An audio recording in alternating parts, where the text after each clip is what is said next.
the heart and soul behind every business.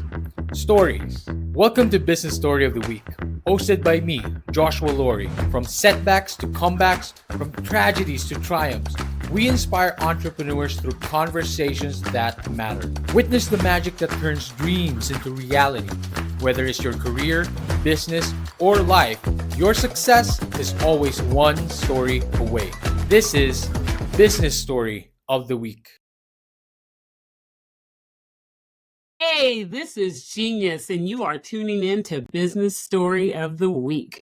Fantastic, or should I say fabulous, the fabulous genius, the fabulous Jean Duggar. She's our guest for today. She's going to be joining us for this episode. And of course, my name is Joshua. I am your host. Every week, every day, every episode, we start off with a question. And the question that we're starting off for today is, how can embracing positivity be the secret weapon to transform your not just your personal life, but also your professional life? Well, Genius is the perfect guest to answer that question for us today. Jean Duggar is the founder of Genius Motivation and Coaching LLC, where she empowers individuals to unlock their potential through motivational speaking, life coaching, and hypnotherapy. With over 20 years of experience in finance and accounting, Jean leverages her leadership skills and personal experiences to help others build confidence, overcome obstacles, and find focus in life. Known for her compassionate and empowering approach, and of course her fabulous look and fabulous hair, inspires people to transform their lives by embracing positivity and accountability. And already I'm feeling all that positivity energy here today. Jean, thank you for coming on the show. Thank you for joining us. Thank you so much for having me, Joshua. It is a pleasure to be here. Absolutely. Jean, I always start this show with an origins type of question. What was a young Jean Duggar like? Was she always fabulous? Was she always positive? Did she always have like a banging hair, a banging fro? And what did the young Jean Duggar think about overcoming obstacles? You know, it's definitely a stark difference. If you run into someone that knew me from way before, they probably didn't see this Jean. They seen happy Jean all the time. But I would say that it was kind of the facade. So I always want to be happy. I always want to share a smile. But I definitely kind of like the Hulk, or kind of get angry, or, not really enjoy whatever was happening. And I would let that bring me down. But I always was surrounded by great friends, great friends, great family, great parents. I can't say enough about them. That supported me through my entire life. But the previous Jean was always, hey, if I think that the glass is half empty, then I don't ever have to be let down. And that's kind of the way that I felt like I was protecting myself through my life. I've been through a lot, Joshua. I've been through a lot. And I never thought that I had a story, which a lot of people feel that way. And I tell you what, the day I woke up and realized that I have a story, it's great, and it may help other people to know the struggles that I went through that I thought were just little bitty things. These are everyday things. I have learned, and I still learn today, that Yes, those stories are what help people get through. And absolutely. positive helps you get through them just a wee bit faster. There's a wee bit faster, and of course, stories. I love that you touched up. I touched up on a few things there that I want to highlight. First off, stories are so important. We love stories on the show is literally the second name of the show. Yes. Stories are form the fabric of society. Society, humanity, we all exist because of our stories, and that's how we live on. That's how we also heal in the way we tell our stories. But Gene, you also talk about positivity. But you talked about the previous Gene when it came to being happy, being positive. But positivity and being happy, they don't always go together. It doesn't always mean just because you're fun or you're happy doesn't mean you're positive. And I want to delve into that a little bit more because when it comes to positivity, there's what we call toxic positivity. When everything we're just feeling like everything's okay, everything's fine, everything's positive, just positive, positive, positive. That couldn't possibly be healthy. Gene, how do you separate that? How do you define a healthy type of positivity where, sure, you are happy, but that doesn't mean like, you're not ignoring the reality of life? How do you keep that balance when it comes to positivity, which is the center of what you do? Actually, that was a phenomenal question because that is the first thing I get faced with when people meet me. They say, "Oh, I can't be positive all the time." And it's not really about the facade, the makeup, the look, pretending to be happy. That's what I used to do. And I did it to me more for other people than I did even for myself. But being positive and having a positive attitude doesn't mean that you're not going to have down days, down moments, and people coming at you from every direction trying to test that positivity. What it means is just knowing that, you know, something happens to you, and things happen to us all the time. And we get faced with adversity, we get faced with conflict. There's things at work, there's things in your personal life.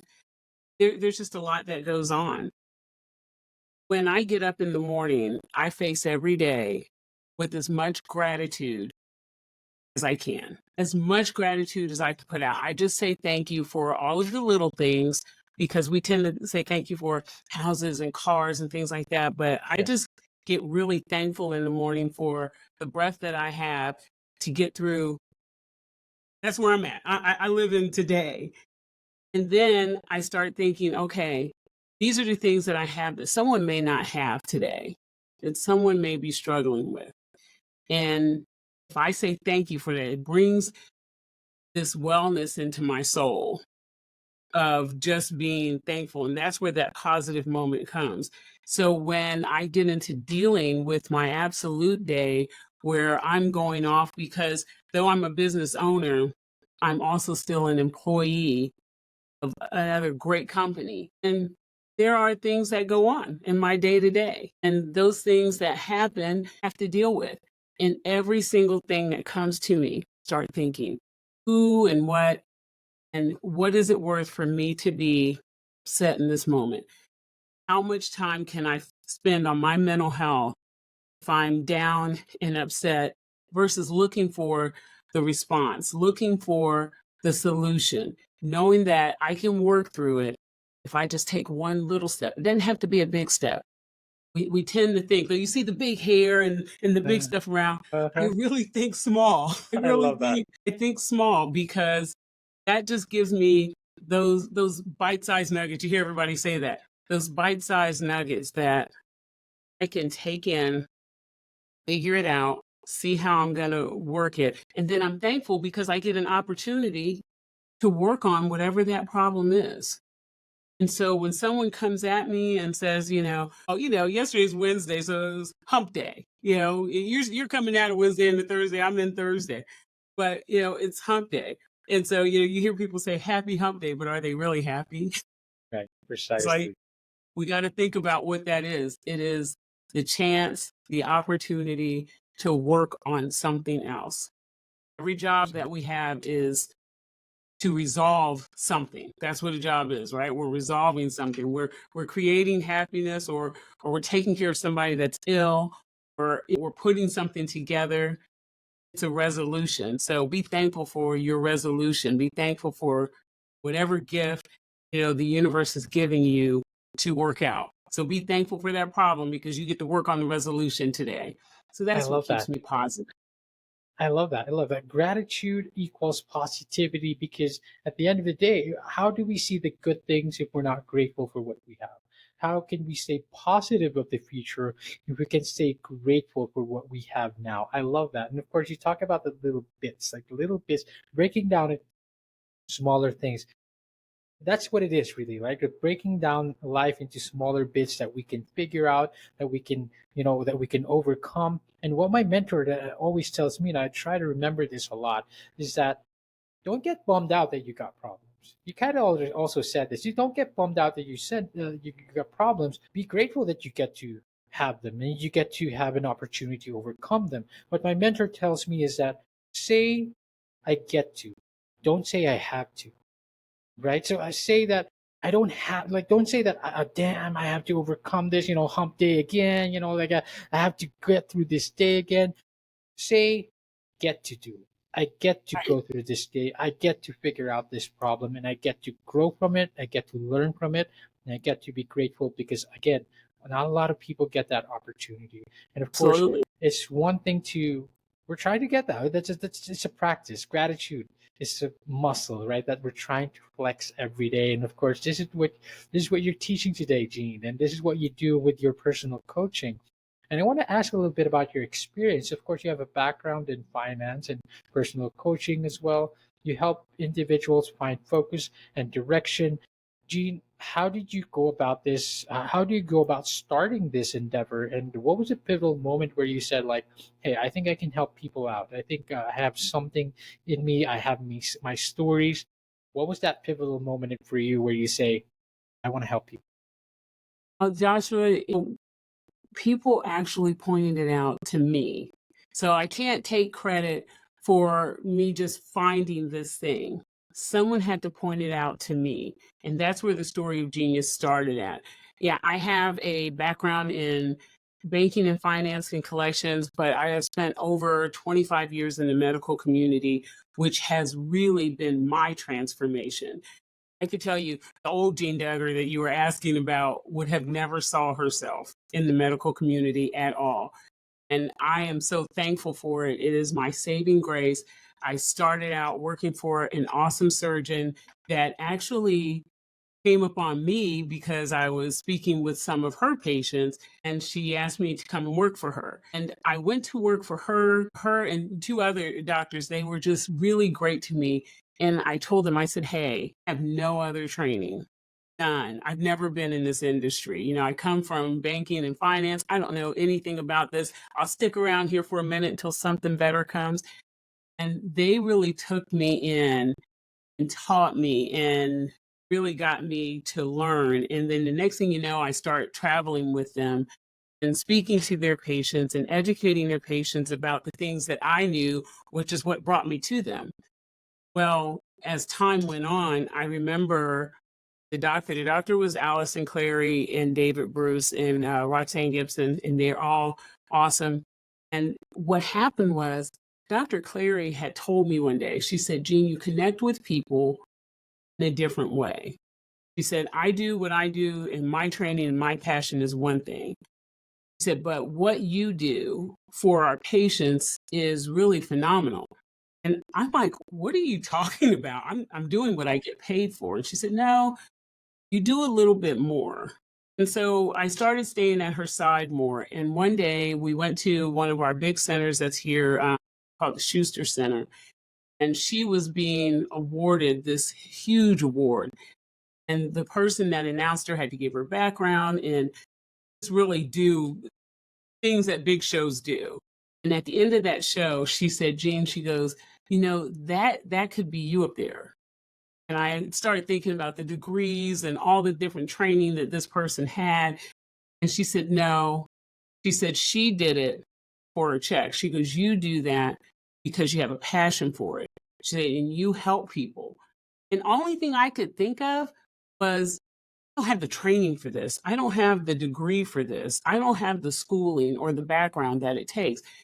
But she explained to me that my experience that I'm building, just talking to people and helping people, is where it's at. And then my husband, he would come at me all the time and be like, Jean, these people need you. I'm like, for what? The doctor puts the people in front of me. He said, no, you grew that. You grew that. There's 10 people, there's 20 people, and now, there's over 100 people. And right before COVID, I just woke up. I started taking better care of my body and really trying to work on myself and realizing that this world is changing. And then I said, you know what? I said, I'm going to get back into motivational speaking. I said, I was speaking and educating before and facilitating and hosting, but I was doing it for a different reason. But so many people would come to me and say, you helped me so much. You helped me so much. And I'm like, what did I help you with? Can you tell me what I helped you with? Mhm. Just your positive attitude. And I was like, really? Really? So it took me see when I was working in another surgical space because the surgeon that started me out, she passed away. And she took one of her last moments within a couple of days of her passing away to call me. That moment will stay in my life forever because out of the 10 years that we spent together, that phone call, she said, Jean, you're always going to land on your feet. Don't ever stop doing what you do. And the only thing I could think about in that moment was her passing away, and she knew she didn't have very much time left. So I could only think of that then. My husband just kept telling me, she's absolutely right. You need to keep doing what you do. But I was so hurt, Joshua. I was so hurt that she was passing on and just kind of left it. But right before COVID, I met another great person in the medical space named Beth. And she was like, who are you? Why do you do what you do? I told her one day, I said, I'm getting back into it. I said, I'm going to start speaking. I'm going to start coaching. I'm going to do this. And then, and she's like, yeah, you should go for it. And she also had just a great story, but she wanted to come in and talk to me. Because you need to be at the front of this place so people can see you when they come in so we can start off with a great day because that's what it's about. That's when I came home and told my husband, I said, I'm starting my company. I said, I don't know what it will be called. My husband always says JD motivates me, which is an email he created a long time ago for me when I had to leave a part of the medical space. And it really was like, yeah, I said, that sounds good. But I was listening to Les Brown one day. And as I'm listening, and I kind of got my head in my hands, and he is just like, you've got genius in you. And I said, yeah, I sure do. My name is Jean. I do have genius in me kind of automatically. Yes, and then I was like, gosh, just I have quick. genius of That's it. myself, genius of finally understanding part of who I am because we have to figure it out every day. And, that figuring it out was my genius moment. So that's where genius motivation started. That's just what a fascinating story. I love that story. I mean, like he said, people sometimes see us better than we see ourselves, right? And then they saw that in you. They saw that genius in you right away. And now you're helping people find their own genius as well. But Gene, what do you think that was? Because people were seeing you, they looking at you like you're doing more for patients, and people would approach you. You helped me so much. It's your positive attitude.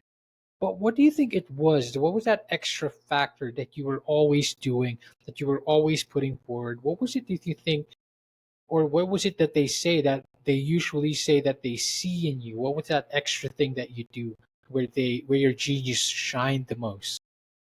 I think that the reason people gravitate to me is because I am okay with being who I am. I'm okay with being loud. I'm okay with not having the best story. I'm okay with not being, the star of the room.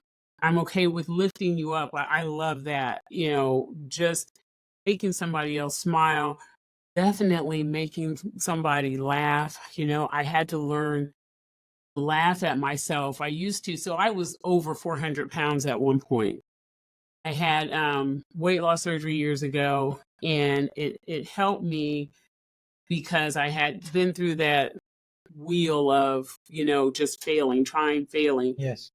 I'd lose 100 pounds, regain it, just trying, failing. And I was never afraid to talk about that. But the reason I wasn't afraid to talk about it is because I want somebody to help me. I Yes, want of somebody course. to help me. And when I meet people, it doesn't matter where they are in life. Yes, should you align yourself with the person that is maybe where you want to be or doing what you want to do? Yes, I 100% believe that.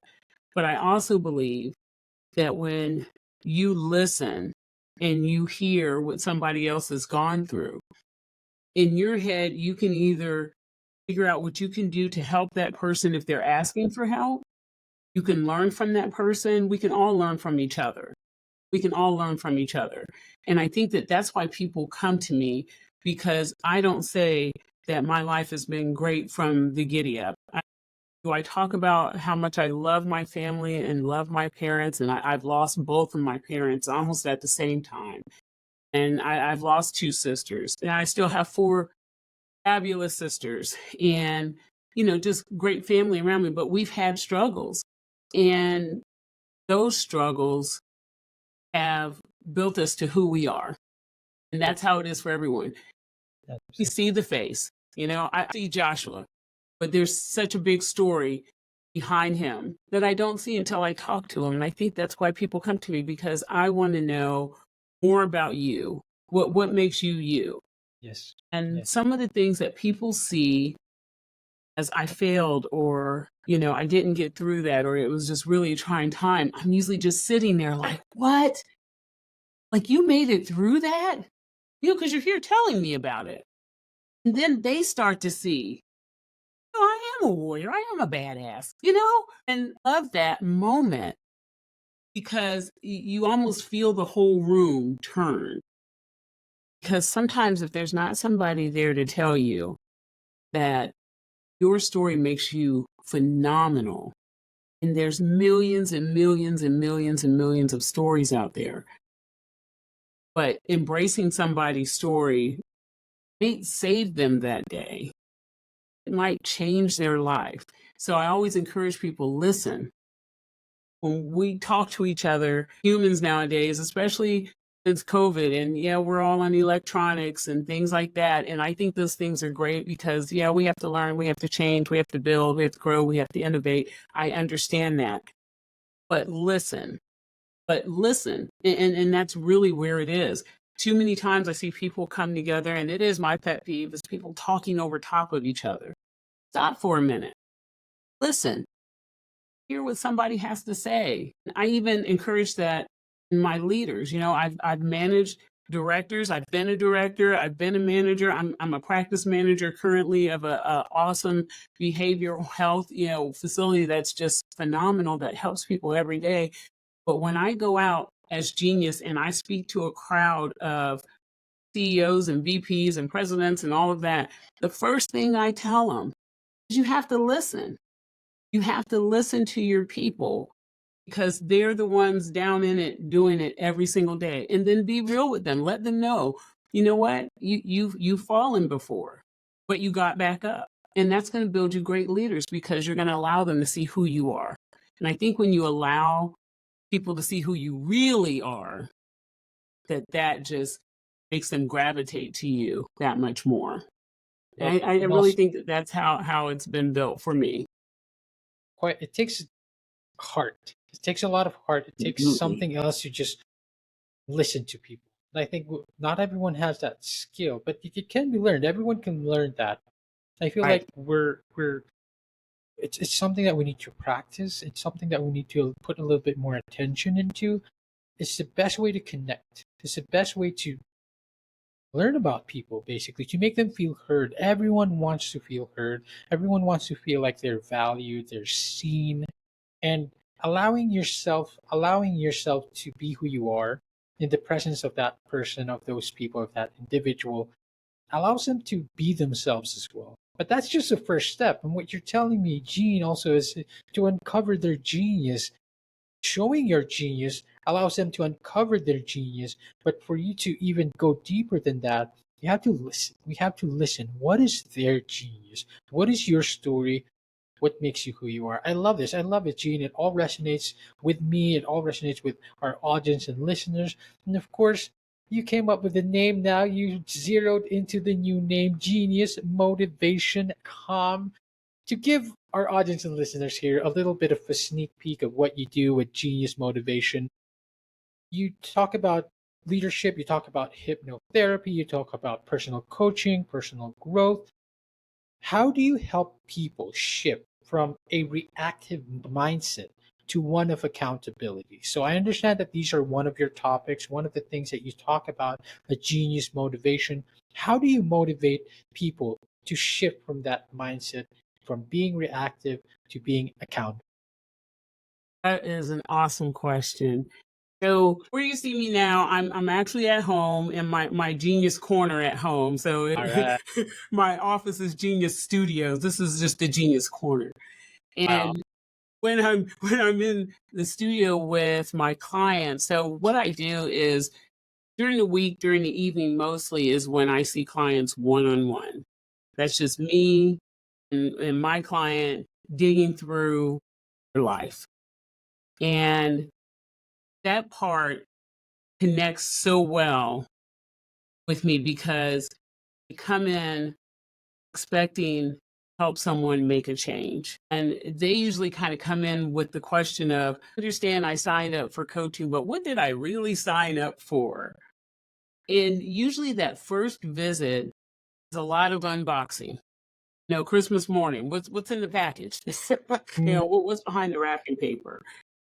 And sometimes we come in, and I always understand that first meeting might be them, or it might be who they want everyone else to believe who they are. But is it really who they are? And are they comfortable with who they are? So the first meeting with Genius is really about me allowing you to speak, me allowing you to say why you believe you're here with me. Yes. And what I do is ask them, what do you really want? What do you really want? And I ask them over and over again, because as simple as that question sounds, someone asked it to me and I couldn't answer it, really couldn't put my finger on it. When someone told me to let go of all of those limitations and say, Jean, if there's no obstacles in the way, what do you really want? And that's what I started asking my clients, like, what do you really want? But after they figure that out, after they start talking about it, after I help them remove all of the limitations, then we start the work. Then we start saying, what do you feel like is in the way? And usually what's in our way is us. Absolutely. Always. So just start to help removing all of that tissue paper in that beautiful gift wrap box. And so we can get to the prize inside. But once we uncover that, and I help them understand that, I understand that you want it, but you need to know that you deserve it. You deserve it. It's what you want. Sometimes we have to go back to that moment, because when they leave me that first session, through that first session, there might be some tears, there might be some revelation. There's a lot of transformation in that first visit. But it feels awesome. But then comes the work, and that's where the accountability comes in. And I always take that first visit and say, this is where we started. This is what you wanted. And this was the reason you wanted. And we have to keep focus of that. I know a lot of people do affirmations, and we're writing down what we want and who we are. And I think that that's great. I do that all the time. I change it all the time. I write notes to myself. I do recordings to myself, because I want to keep myself accountable to what I want to do. He's showing someone, hey, this isn't someone else's dream. This is your dream. This is what you want. And that's absolutely fine, because sometimes people don't feel deserving. So I have to show them. That's my job. Let me show you where you're deserving. Let me show you where you've put previous work in. Let me show you where you got close to this before, but because of what someone else put into you, maybe you backed off of it. But I'm going to help you come along the way. So I work really hard to be with my clients in the moment, meet them where they are.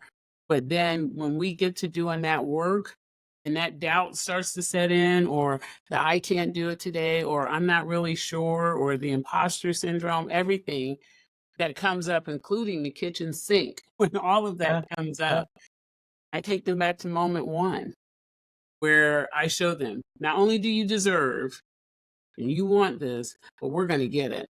It's going to be hard work. I'm not promising this easy road or whatever, because a lot of us that want this great thing, it takes work.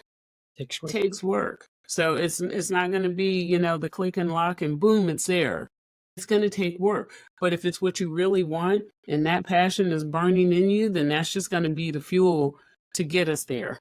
And so Genius's job is to help you remember what your mission is, help you keep that tank full, but have you be accountable to, hey, if Genius steps back, you still got it. It's not about me, it's about you. So that's where my moments come in to help people. And the hypnotherapy on top of it, not every single client does the hypnotherapy. So I can do one-off hypnotherapy, whether it's for weight loss or to stop smoking, to take that edge off of anxiety. Yes. I can help with that because hypnotherapy is just connecting you with your subconscious mind of what you really want and how you really want to do it. But the coaching provides the transformation. The coaching provides the transformation. That one-on-one, I'm going to hold your hand in the beginning, but then I'm going to let go. You know, I'm going to let go, just like on the bike. I'm going to show you how to pedal, but as we go along, you're going to be able to just get it on your own, but you'll have that vehicle to get back to me if you want to, because I'm never going to just let you go or be out of sight. And my clients do. They stick with me. They get going. They have these great stories and these great Yes. accomplishments, and we celebrate. I mean, we celebrate everything. You had a good conversation with someone, you got through something, you worked through that, you put that work in. I've just got nothing but love for you. And I show that to them all the time because I want them to know if for any reason you feel like no one else loves you, Genius loves you. Genius loves Genius you. loves you. And of course, it starts with who you are, what you value, what your in order to uncover your genius. And of course, if these things resonate with you, if Jean herself resonates with everything she's talking about, resonating with you, go check out Genius Motivation. Calm Gene, I absolutely love it. I love the genius in all of us. I love that you help people get through that, help people uncover all of that. Gene, where else can we find you? Where else can we learn more? We'd love to connect with you. Absolutely what you said, Joshua. Thank you so much. You can connect with me, like you said, on geniusmotivation.com. There's a contact me on there. You can connect with me on Facebook under Genius Motivation. And I would just love to start that conversation with you. You can contact me 937-559-8848. You can text me, you can call me. There's not machines answering, it's me. And you can contact me by text if you don't want to talk. Just send me a line and say, hey, I need you.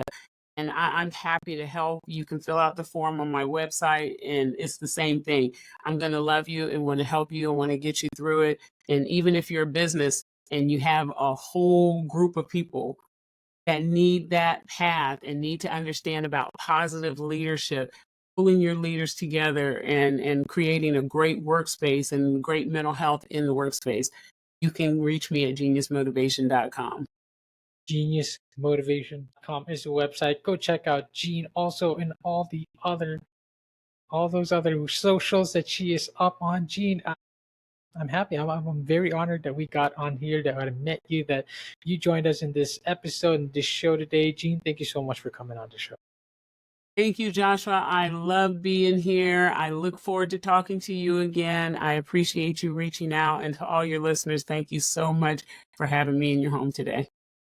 To all our audience and listeners out there, of course, thank you so much for watching the episode. I hope this genius resonated with you and you are inspired to find your own genius. Thank you for watching the episode. Hope you guys enjoyed this one, and we'll see you on the next one.